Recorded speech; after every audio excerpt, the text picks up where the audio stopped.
Energetic little stars 143 ఛానల్కి స్వాగతం.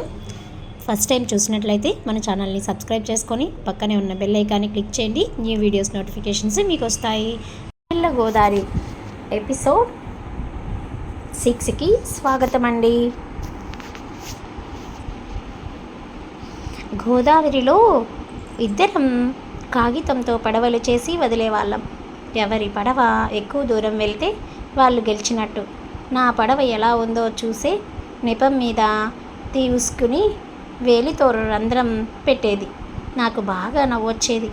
నా దగ్గర తను పశ్చాత్తాపపడేటప్పుడు ఒకరోజు పొద్దున్నే మా ఇంటికి వచ్చింది తరళ. తను మా ఇంటికి రావటం నాకు ఇష్టం ఉండేది కాదు. ఈ పల్లెలో అమ్మకి ఎలాంటి పేరుందో నాకు తెలుసు.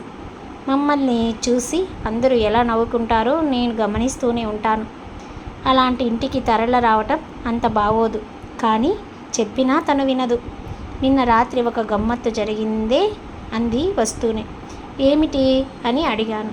సాయంత్రం 5ంటికి ఒక అతను వచ్చాడు నాన్నగారిని కలుసుకోవాలని. ఏదో ఎరువుల ఏజెన్సీ అట. మీ డాడీకి 1000 ఎకరాలున్నాయి, మా కంపెనీ ఎరువులు వాడి చూడండి అన్నాడు. అతడు మాట్లాడే విధానాన్ని చూసి భలే నవ్వొచ్చిందిలే. ఎరువుల కంపెనీ అనగానే నాకు అనుమానం వచ్చింది. ఈ ఊరికి కొత్తగా వచ్చింది ఆనందరావే. తరళకి తెలియని కొత్తవాడతడు. పైగా అతడే ఆ కంపెనీకి ఊళ్ళో ఏజెంటు. తర్వాత ఏమైంది అన్నాను ఆత్రంగా. కొంచెం ఏడిపిద్దామనిపించింది. ఎప్పటికిచ్చారు నాన్నగారు అపాయింట్మెంట్ అన్నాను. 5ంటికి అన్నాడు. లోపలికి వెళ్ళి నాన్నగారితో మాట్లాడినట్టు నటించి బయటకొచ్చి సాయంత్రం 5ంటికి కాదట. నాకదే అనుమానం వచ్చింది. నాన్నగారు సాధారణంగా పొద్దున్న పూట అపాయింట్మెంట్ ఇస్తూ ఉంటారు. మీకు ఇచ్చింది రేపొద్దున 5ంటికి అన్నాను. అతని పేరు ఆనందరావు నవ్వుకుంటూ అంది. పాపం మరుసటి రోజు చలిలో పొద్దున్న 5ంటికి వచ్చాడు. నాన్న సంగతి తెలుసుగా. 9 అయితే కానీ నిద్రలేవరు. ఏమన్నాడు అతడు? నిన్న సాయంత్రం రమ్మంటే ఇవాళ పొద్దున్న వస్తావా అని నాన్న అడుగుతుంటే పాపం తలదించుకున్నాడు. కుర్రాడు భలే స్మార్ట్గా ఉన్నాళ్లే. నాకే జాలేసింది. నేను లాటరీ టికెట్ విషయం చెప్పాను. అతడు 50,000 ఎంత మామూలుగా వదులుకున్నది. నేను అతడి దగ్గరికి వెళ్తే ఎలా మాట్లాడింది అంతా వివరించాను. తరళ మొహంలో నవ్వు మాయమైంది. నేను చెప్పిందంతా విని అతన్ని చూడాలి పదా అంది. నేను తెల్లబోయి అతడి దగ్గరికా అన్నాను. అవును, ఏం? మన పల్లె సంగతి మర్చిపోయావా? గోరంత విషయాన్ని కొండంత చేస్తారు. ఏడిచారు నిర్లక్ష్యంగా అంది. తను ఏదన్నా అనుకున్నది అంటే ఆలస్యం చెయ్యదు. ఇద్దరం అతడి దగ్గరికి వెళ్ళాం. ఒక చిన్న ఇంట్లో ఉంటున్నాడు అతడు. నాకైతే అంత ధైర్యం ఉండేది కాదు. తరళ ముందు క్షమాపణలు చెప్పుకుంది. కేవలం అది సంభాషణ ప్రారంభించడానికి మాత్రమే. ఆ తర్వాత ఇక దాని ప్రసక్తి లేదు.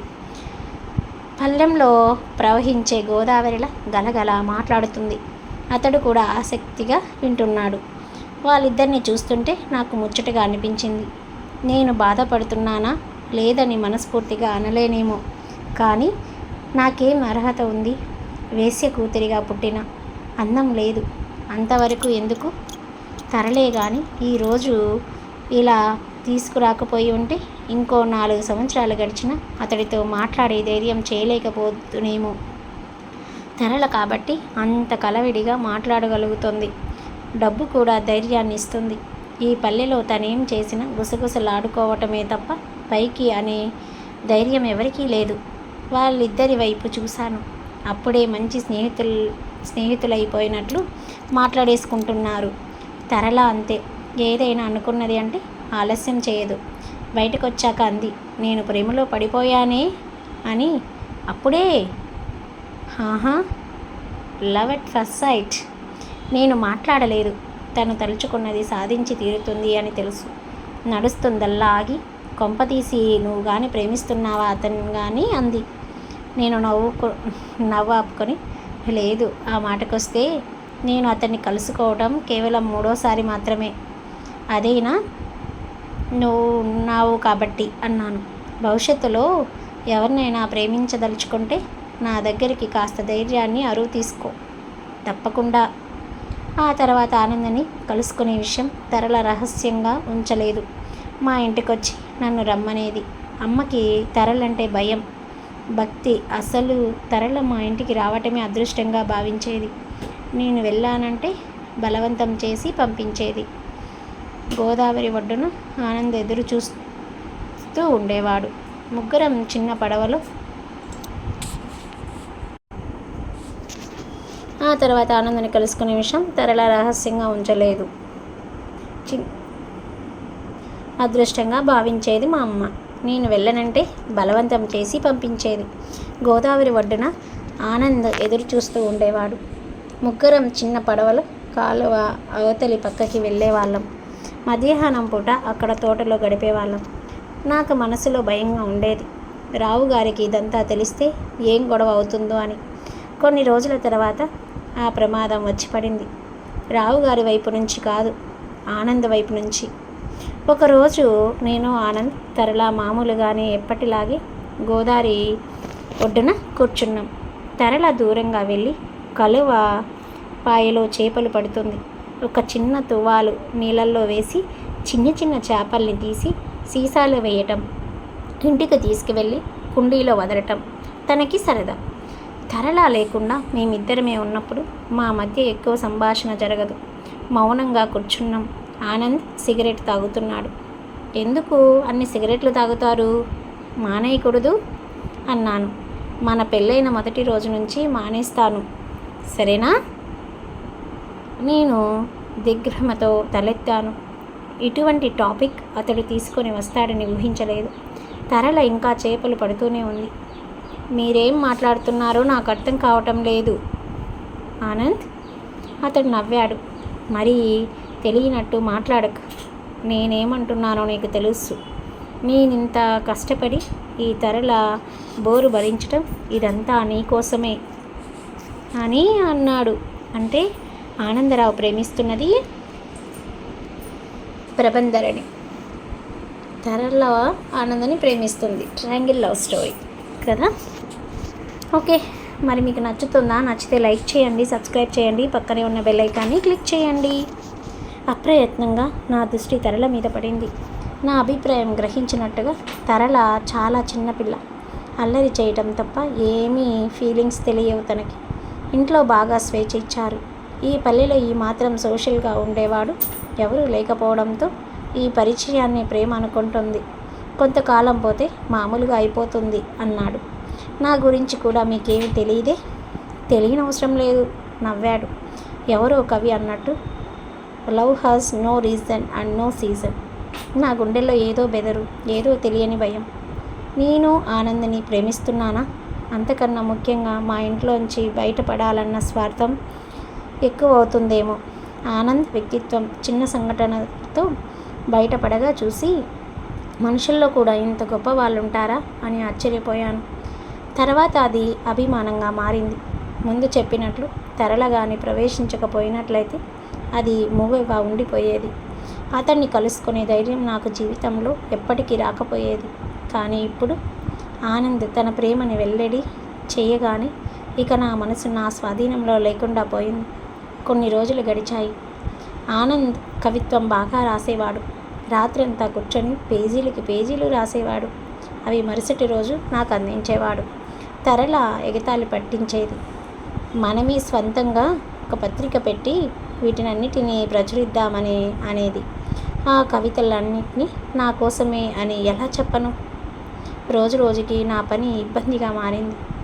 ఇద్దరికీ తెలియకపోతే అది వేరే సంగతి.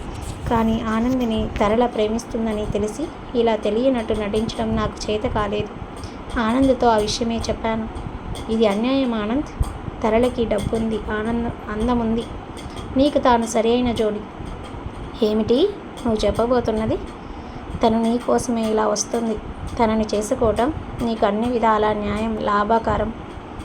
నువ్వు మమ్మల్ని ఇద్దరిని కలిపి అస్తమిస్తున్న సూర్యుడి వైపు వెళ్ళిపోదామనుకుంటున్నావా? నీకు నవ్వులాటగా ఉన్నట్టుంది. నువ్వు చెప్పేదే హాస్యపదంగా ఉంది, కాస్త విచారంగా కూడా ఉంది. డబ్బు అందం కోసం ప్రేమ టాపిక్ మార్చుకోను. నన్ను అర్థం చేసుకున్నది ఇంతే అనుకుంటే అందుకే విచారంగా ఉంది. నేను నిన్ను ప్రేమిస్తున్నానని చెప్పాను. నువ్వు ప్రేమించకపోతే అది వేరే సంగతి. ఇప్పుడు ఇక తరల కాదు కదా, వాళ్ళ నాన్నగారు వచ్చి అడిగినా నేను ఒప్పుకోను. కానీ ఆ విషయం తనకి చెప్తే మంచిది కదా. ఏమని? నువ్వు నన్ను మాటి మాటికి ఇలా గోదావరి ఒడ్డుకి తీసుకొస్తున్నది నన్ను ప్రేమించటానికా? అలా అయితే వద్దు, నేను నిన్ను ప్రేమించలేను అని చెప్పమంటావా? లాగి పెట్టి కొడుతుంది. అసలు నిన్ను ప్రేమించానని ఎవరు చెప్పారో? అన్నీ నీలో నువ్వే ఊహించుకుంటున్నావు అంటుంది. అప్పుడేం చేయను? ఆనంద్ చెప్పింది నిజమే. తరళ తన ప్రేమ గురించి ఆనంద్ దగ్గర ఎప్పుడూ బయటపడలేదు. నా దగ్గరే చెప్పుకునేది. ఒకసారి నేను అన్నాను, చూడు తరళ, అసలు నీ మీద తనకేం అభిప్రాయం ఉందో తెలుసుకోకపోతే మరి నీది వన్ సైడ్ ప్రేమ అయిపోతుంది. తరళ నా వైపు చిత్రంగా చూసి, నీకు నిజంగా మతిపోయింది అంది. ఏం? అతడి ప్రతి చూపులు, ప్రతి కదలికలు నా మీద ప్రేమ తెలియటం లేదు. ఇంకా వేరుగా చెప్పాలా? We are in deep love. నాకు నిజంగానే మతిపోయింది. నవ్వాలో ఏడవాలో తెలియలేదు. నా భావాలన్నీ తను వేరుగా అర్థం చేసుకుంది. ఏం అనుమానంగా ఉందా? అసలు ఇంట్రెస్ట్గా లేకపోతే ఇలా ప్రతి సాయంత్రం ఎందుకు తనతో వస్తాడు? నీకు తెలీదో మాట్లాడేటప్పుడు ఆ కళ్ళల్లో మెరుపుంది, చూశావు. అది చాలోయ్ ప్రేమని పట్టించేయడానికి. ఆ మెరుపు నా గురించి అని ఎలా చెప్పటం?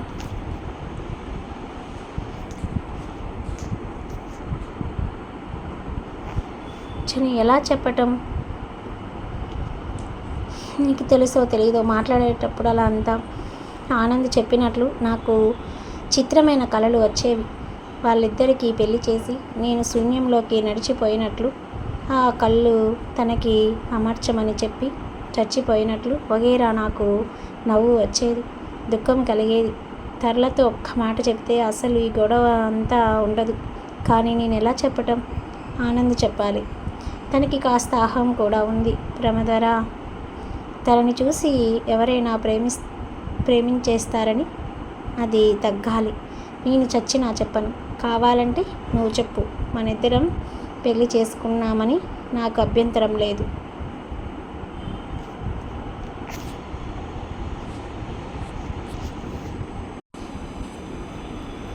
నేను కోపంగా తన మీద ఏమాత్రం ఇంట్రెస్ట్ లేకపోతే ఎందుకు ఇలా షికారులు అన్నాను? నీకోసం అన్నాడు. నీకు లేని ధైర్యం తనకుంది. నీ మీద లేని నమ్మకం మీ అమ్మకు తన మీద ఉంది. అందుకే తనని కూడా మనతో కలుపుకున్నాను. ఆ మరుసటి రోజు నేను ధైర్యం చేసి తరళ దగ్గర అనేశాను, ఆనంద్కి నీకు లేని ధైర్యం తనకుంది. నీ మీద లేని నమ్మకం మీ అమ్మకు తన మీద ఉంది. అందుకే తనని కూడా మనతో కలుపుకున్నాను. ఆ మరుసటి రోజు నేను ధైర్యం చేసి తరళ దగ్గర అనేశాను, ఆనంద్కి పెళ్ళి నిశ్చయం అవుతుందట. తరళ చప్పున తలెత్తి, నీ వరకు వచ్చిందా అంది. ఈసారి తెల్లబోవటం నా వంతైంది. అంటే అన్నాను అయోమయంగా. నిన్న సాయంత్రమే నాన్నగారికి చెప్పాను. ఏమన్నారు అన్నాను ఆత్రంగా. నవ్వింది. ఏమంటారు? నేనెప్పుడు ఏమన్నా కాదనరు. దాదాపు పరిగెత్తుకుంటూ ఆనంద్ దగ్గరికి వెళ్ళాను. ఇదంతా మీకు చిత్రంగాను అవాస్తవికంగానూ ఉండవచ్చు. కానీ ఇందుకు భిన్నంగా ఎవరైనా ప్రవర్తించటం అనేది కాల్పనిక సాహిత్యంలో మాత్రమే సాధ్యమవుతుందని నేను అనుకుంటున్నాను. నేను చెప్పిందంతా విని ఆనంద్ తేలిగ్గా సర్లే నేను చూసుకుంటానులే అన్నాడు. వాళ్ళ నాన్నగారితో నేను చెప్తాను చేసుకోనని. నాకెందుకో అంత సంతోషంగా అనిపించలేదు. అనవసరంగా గోటితో పోయేది ఇక్కడి వరకు తీసుకొచ్చామేమో అనిపించింది. ఆమె పరోక్షంలో ఆమెకు తెలియకుండా మేము ప్రేమించుకోవటం, ఆమె ప్రత్యక్షంలో ఏమీ తెలియనట్లు ఉండటం, ఆమె అతన్ని ప్రేమిస్తున్నానని చెప్పినప్పుడు నేను దానికి కొట్టడం, ఇదంతా తప్పు నాదే అనిపించేలా చేస్తుంది. పోనీ ఆమెనే చేసుకో ఆనంద్ అన్నాను. ఇదేమీ హోటల్ కాదు, ఇడ్లీ లేకపోతే దోశ తీసుకురా అనటానికి దగ్గరగా వచ్చి అన్నాడు. నువ్వు ఎవరి గురించి భయపడనవసరం లేదు. మీ ఇంట్లో వాళ్ళు కాదన్నా సరే లెక్క చేయనవసరం లేదు. అన్నిటికన్నా ముఖ్య విషయం, నేను కథానాయకుడి లక్షణాలు ఉన్న తీరోత్తుడిని కాను. ఒకవేళ నువ్వు త్యాగం చేసిన, నన్ను వదిలేసిన తరళని మాత్రం చేసుకోలేను. ప్రాక్టికల్గా ఆలోచించే మనిషిని నేను. మీ త్యాగాలతో దయచేసి నన్ను బాధ పెట్టకండి. ఎందుకో తెలీదు, నాకు బాగా దుఃఖం వచ్చింది. ఈ విషయం అంతా తెలిస్తే తరళ ఏమనుకుంటుంది? కత్తెర మధ్య పోక చెక్కలా అయిపోయింది నా పరిస్థితి. మా ఇంట్లో పరిస్థితి కూడా ఏమీ బాగోలేదు. అమ్మ మావయ్యల వైపు నుంచి ఒత్తిడి ఎక్కువయింది. మేమున్న వాతావరణం కూడా అలాంటిదే. తరళని ఎవరు ఏమీ అనలేరు. కానీ నా సంగతి అలా కాదు. చెవులు కొరుక్కోవటం ఎక్కువయింది. ముందంటే తరళతో వెళ్ళటానికి ఒప్పుకుంది. కానీ తర్వాత అలా చేసినందుకు అమ్మ బాధపడటం మొదలుపెట్టింది. ఆనంద్తో నేను తిరుగుతున్నానన్న విషయం బయట ప్రపంచానికి తెలిస్తే నా మార్కెట్, ఈ పదం ఉపయోగించినందుకు క్షమించాలి, పడిపోతుందని అమ్మ భయం. అసలు ఇప్పటికే డబ్బు తయారు చేసే మిషన్ ఖాళీగా ఉందనుకు మా ఇంట్లో వాళ్ళకి చాలా ఇబ్బందిగా ఉంది. ఆనంద్ పరిచయంతో అది ఎక్కువయింది. స్వంత తల్లి కూడా అలా ఉంటుందా అని మీరంటే మీకు లోకజ్ఞానం తక్కువన్నమాట. నేను ఆనంద్ని వివాహం చేసుకోవడానికి నా తల్లి ససేమిరా ఒప్పుకోదని నాకు తెలుసు. ఈ విషయం ఆనంద్కి చెప్తే ఆవిడ ఒప్పుకునేదేమిటి? నువ్వు మేజర్వి కావాలంటే పోలీస్ స్టేషన్లోనే నిన్ను చేసుకుంటాను అనేవాడు.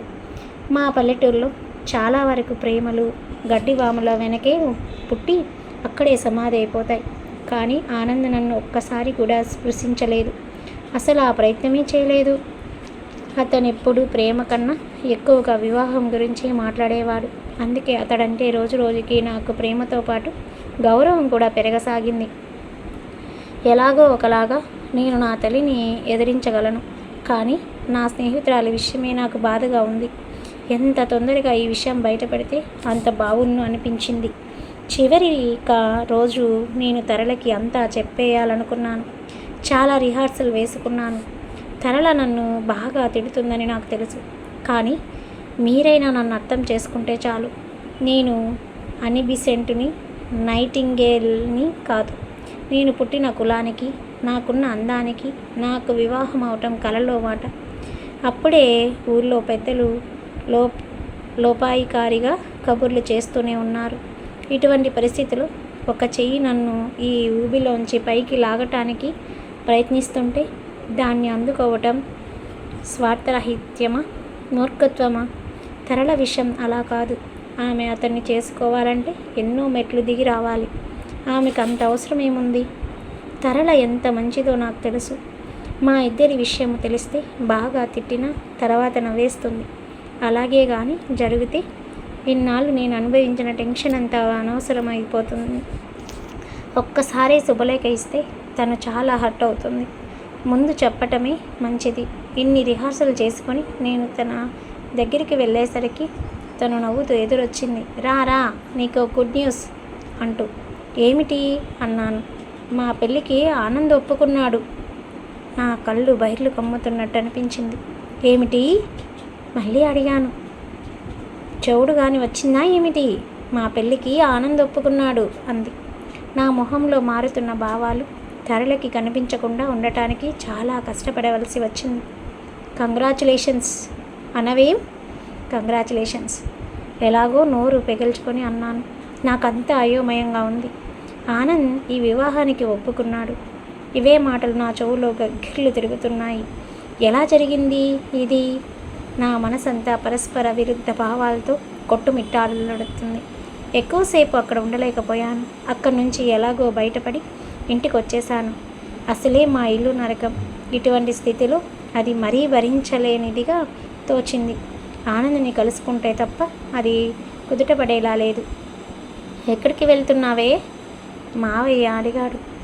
గోదాట్లోకి జవాబు చెప్పి బయలుదేరాను.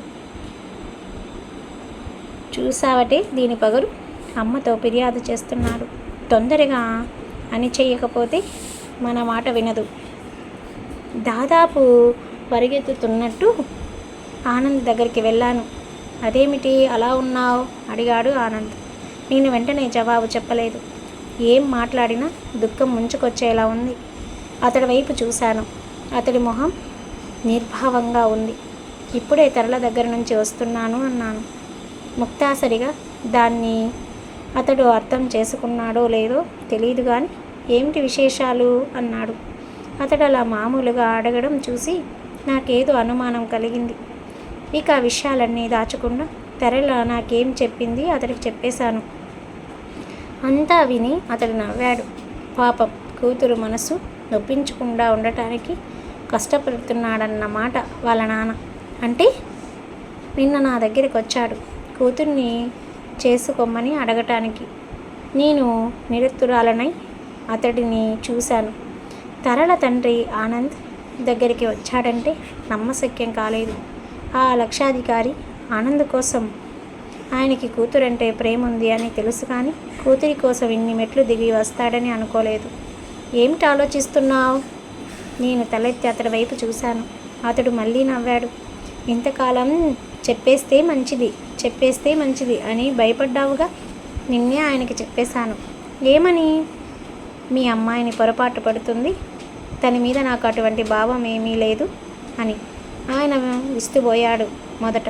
పోనీ అలాంటి భావం ఇంతకుముందు లేకపోయింది, ఇప్పుడు చేసుకోరాదా అన్నాడు. తరళకెంత పొగరుందో, ఆవిడ తండ్రికి అంతకు రెట్టింపు ఉన్నట్టుంది. డబ్బుతో దేన్నైనా కొనవచ్చు అనే భ్రమలో ఉన్నాడు. నా అంతటి లక్షాధికారి నిన్నొచ్చి అడగటమే నీ అదృష్టం అన్నట్టుగా మాట్లాడాడు. మరింత ఏడిపించాలనిపించింది, కానీ ముసలాడు కదా అని వదిలేశాను.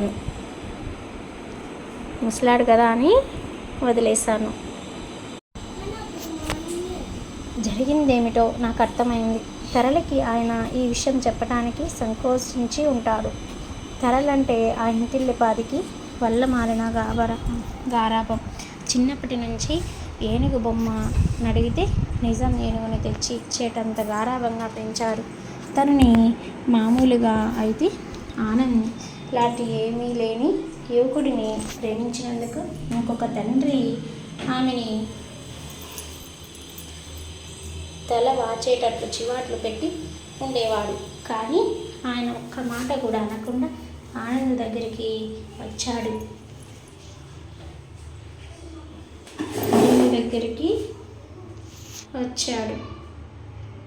అంతటి లక్షాధికారి చేతులు జోడించి అడిగాడు. ఆనంద్ కాదనేసరికి ఆ విషయాన్ని కూడా కూతురికి చెప్పలేక అతను ఒప్పుకున్నాడని అబద్ధం చెప్పాడు.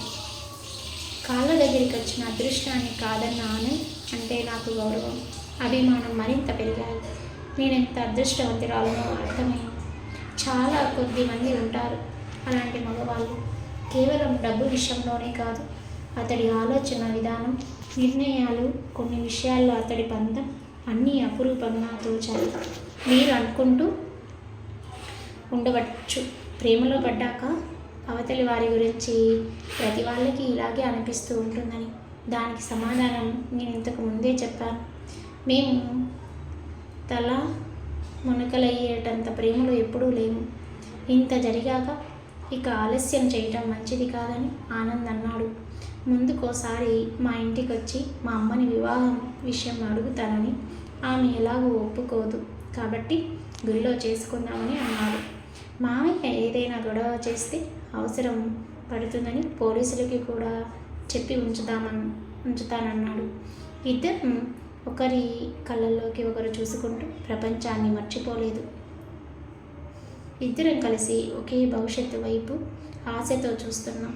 మా ఉద్దేశం ప్రేమంటే ప్రపంచాన్ని మర్చిపోవటం కాదు, ప్రపంచంలో ఎలా బ్రతకాలా అని ఆలోచించటం. ఆ మరుసటి రోజే అతడు మా ఇంటికి వస్తానన్నాడు. మా ప్రేమ విషయం ఎవరికీ తెలియదని నేను అనుకుంటూ వచ్చాను, కానీ ఆ విషయం తెలిసిన మరో వ్యక్తి ఉన్నాడని ఆ రాత్రి నాకు తెలిసింది. ఆ వ్యక్తి నా మావయ్య. నేను నిద్రపోతున్నాననుకొని పక్క గదిలో అమ్మతో మాట్లాడుతూ ఉంటే విన్నాను. ఏదైనా చేసైనా సరే నన్ను ఆ వృత్తిలోకి దింపాలని వాళ్ళు చర్చించుకుంటున్నారు. తలదిల్లు కన్నీళ్లతో తడిసిపోయింది. ఇక 2 రోజులు తొందరగా గడిచిపోతే బావును అని భగవంతుని ప్రార్థించాను. 3 రోజుల తర్వాత మా పెళ్ళి. ఆ రాత్రి నాకు నిద్ర పట్టలేదు. ఏమాత్రం అలికిడి అయినా మావయ్య లోపలికి వస్తున్నాడేమో అని భయం. ఈ స్థితి శత్రువులకి కూడా రాకూడదు. మా ఇంట్లోనే నాకు భద్రత లేదు. రేపు ఆనంద్ వచ్చి విషయం చెప్పగానే ఇంట్లో రేగే తుఫాను గురించి తలుచుకుంటేనే భయంగా ఉంది. ఈ పరిస్థితుల్లో నాకు మానసికంగా ఒక తోడు కావాలని అనిపించింది. అలాంటి ధైర్యం నాకు ఎవరు ఇవ్వగలరు? తరళ. అవును, తరళ తప్ప ఇంకెవరూ లేరు. 24 గంటలు తరళ నాతో ఉంటే చాలు. ఆనంద్ గృహ ప్రాంగణంలోకి వెళ్ళిపోతాను. ఎంత చిత్రమైన స్థితి! తరళని నాకు సాయపడమని అడగటం. ప్రేమ కోసం త్యాగం చేసిన వ్యక్తులెన్నో మీరు చూశారు. స్వార్థం కోసం ప్రేమని బలిపెట్టమని అడిగి వ్యక్తి ఇప్పుడు మీరు నాలో చూస్తున్నారు. నన్ను చూస్తుంటే మీకు అసహ్యం కలగవచ్చు, కానీ జీవితం కల్పన కాదు, వాస్తవం. తరళిని ఈ విషయంలో సహాయం అడగాలన్న ఆలోచన రాగానే నాకు కావలసినంత ధైర్యం వచ్చింది. ఆ రాత్రి ఇక ఆగలేకపోయాను. మొత్తం విషయం అంతా ఆమెకు చెప్పేస్తే కానీ నా మనసు కుదుటపడేటట్టు లేదు. అంతా విన్నాక కూడా ఆమె ఆనందని ఇంకా ప్రేమిస్తూనే ఉంటే నేను చేసేది ఏమీ లేదు. కానీ తరళ విషయం నాకు బాగా తెలుసు. జీవితాన్ని చాలా తేలిగ్గా తీసుకునే అమ్మాయి. ఆనందిని తలవాచేటట్టు చివాట్లు పెడుతుంది, తర్వాత నవ్వేస్తుంది. ఆనందికి కూడా ఆ మాత్రం మందలింపు కావాల్సిందే. ఆ అమ్మాయి తనని ప్రేమిస్తుంది అని తెలిసి కూడా ఏమీ తెలియనట్టు ఉండటం అన్యాయం. కేవలం ఆ అమ్మాయి తన ప్రేమని ప్రకటించలేదు కాబట్టి నేను కూడా ఏమీ చెప్పను అనటం కేవలం ఆ అమ్మాయిని ఏడిపించడం మాత్రమే. తరళ మంచి అమ్మాయి కాబట్టి తండ్రితో కబురు చేసింది. ఆయన మరీ మంచివాడు కాబట్టి తిరిగి వెళ్ళి కూతురితో అబద్ధం చెప్పాడు. అందరూ మంచి వాళ్ళే. ఎప్పటి నుంచి మధ్యలో నలిగిపోతుంది నేను. రాత్రి 12 దాటింది. ముందు గదిలో అమ్మ, పక్క గదిలో మావయ్య నిద్రపోతున్నారు. చప్పుడు చేయకుండా బయటకు వచ్చాను. పల్లె చీకటిని ముసుగ్గా కప్పుకుంది. తరళ వాళ్ళ ఇల్లు ఎక్కువ దూరంలో లేదు. తనది ముందు గదే. కిటికీలోంచి పిలిస్తే లేచొస్తుంది. వీధులు నిర్మానుషంగా ఉన్నాయి. ఆ సమయంలో నన్నెవరైనా చూస్తే మరుసటి రోజు పల్లెలో ఈ వార్త బగ్గుమంటుంది. అయినా ఏదో తెలియని మొండి ధైర్యం నన్ను ఆవహించింది. అలాగే నడుచుకుంటూ వెళ్ళాను. తరళ వాళ్ళింటి నిండా లైట్లు వెలుగుతూ కనిపించాయి. నా మనసు ఎందుకో కీడు సంకోచించింది. నడక వేగం హెచ్చించింది. లోపలికి ప్రవేశించాను. ముందు హాల్లో తరళ తండ్రి ప్రచారాలు చేస్తున్నాడు. స్తంభం దగ్గర పాలేరు బిక్కుమొహంతో చేతులు కట్టుకు నిలబడి ఉన్నాడు. గది మధ్యలో తరళ నిండా తడిసిన బట్టలతో తల మీద నుంచి కారుతున్న నీటితో కనిపించింది. ఆ సమయంలో నన్ను ఊహించని ఆ ఇంటిల్లిపాది ఆశ్చర్యపోయారు. ముందుగా తేరుకున్నది తరళ వాళ్ళ నాన్నగారు. పాలేరు దగ్గరికి వెళ్ళి ఈ విషయం 3వ కంటికి తెలిస్తే జాగ్రత్త, వెళ్ళు అని హెచ్చరించాడు. వాడు భయంతో తలూపి బయటికి వెళ్ళిపోయాడు. తరళని వాళ్ళ అమ్మగారు లోపలికి తీసుకెళ్లారు. మేమిద్దరమే గదిలో మిగిలాము. ఆయన నా దగ్గరికి వచ్చి ఇది ఎంత పని చేసిందో తెలుసా అన్నారు. నాకు ఇంకా అక్కడ ఏం జరిగింది అంతుపట్టలేదు. అర్ధరాత్రి వెళ్ళి గోదాట్లో దూకింది. అర్ధరాత్రి పిడుగు పడ్డట్లు అదిరిపడ్డాను. ఆయన ఏం చెప్తున్నాడో కొద్దిసేపు అర్థం కాలేదు. ఆ ఆనంద్ ఏం చెప్పాడో తెలీదు. రాత్రంతా అదోలా ఉంది. అర్ధరాత్రి వెళ్ళి గోదావరిలో దూకేసింది. అదృష్టం బాగుంది, మా పాలేరికి మెలకువ వచ్చింది కాబట్టి సరిపోయింది. ఆయన మొహం కోపంతోనూ ఉక్రోషంతోనూ ఎర్రబడింది. ఏమనుకుంటున్నాడు ఆ ఆనంద్ తన గురించి? కో అంటే 1,000,000 మందిని వరుసగా నిలబెట్టగలను అరిచాడు. తలుపు సగం తెరిచి మొహం బయటకు పెట్టి, నాకు 1,000,000 మంది అక్కరలేదు, ఆనంద్ చాలు అంది తరళ. నా వైపు చూసి కన్ను కొట్టి లోపలికి వెళ్ళిపోయింది. ఆయన గట్టిగా ఏదో అనబోయి తమాయించుకొని నా వైపు చూశాడు. ఏం మాట్లాడాలో తోచని దాంట్లో నేను నిశ్శబ్దంగా ఉండిపోయాను. ఆయన నా దగ్గరికి వచ్చాడు. ఈ విషయం నువ్వు కూడా ఎక్కడా చెప్పకు. 2 రోజుల్లో అంతా సర్దుకుంటుంది. అది నీ స్నేహితురాలు కాబట్టి ఎలాగో ఒకలాగా దాన్ని ఒప్పించు. 2 రోజులు ఓపిక పట్టమను. ఆ ఆనందిని ఈ లోపుగా నేను దారికి తీసుకువస్తాను అని అన్నాడు. మరి ఏమవుతుంది? దారికి వస్తాడా ఆనంద్, లేక ఆమె వేరే పెళ్లి చేసుకొని వెళ్ళిపోతుందా అనేది చూద్దామా మరి. చూసే ముందు మన ఛానల్ మీకు నచ్చినట్లయితే లైక్ చేయండి, సబ్స్క్రైబ్ చేయండి, పక్కనే ఉన్న బెల్ ఐకాన్ని క్లిక్ చేయండి. Thanks for watching, please subscribe. మరి ఏం జరుగుతుందో నెక్స్ట్ ఎపిసోడ్లో చూద్దామా. చూసే ముందు మన ఛానల్ నచ్చినట్లయితే లైక్ చేయండి, సబ్స్క్రైబ్ చేసుకొని పక్కనే ఉన్న బెల్ ఐకాన్ని క్లిక్ చేయండి. సపోర్ట్ మీ. పిల్లలకి మంచి మంచి కథలు, నవలలు, ఎడ్యుకేషన్ రిలేటెడ్ అండ్ సరదాగా కాసేపు నవ్వుకోవడానికి ఫన్నీ జోక్స్ మన ఛానల్లో అవైలబుల్లో ఉంటాయి. పిల్లలు సరదాగా షార్ట్స్లో ఫన్నీ జోక్స్, డ్యాన్స్ కూడా ఉంటాయి. చూసి ఎంజాయ్ చేయండి.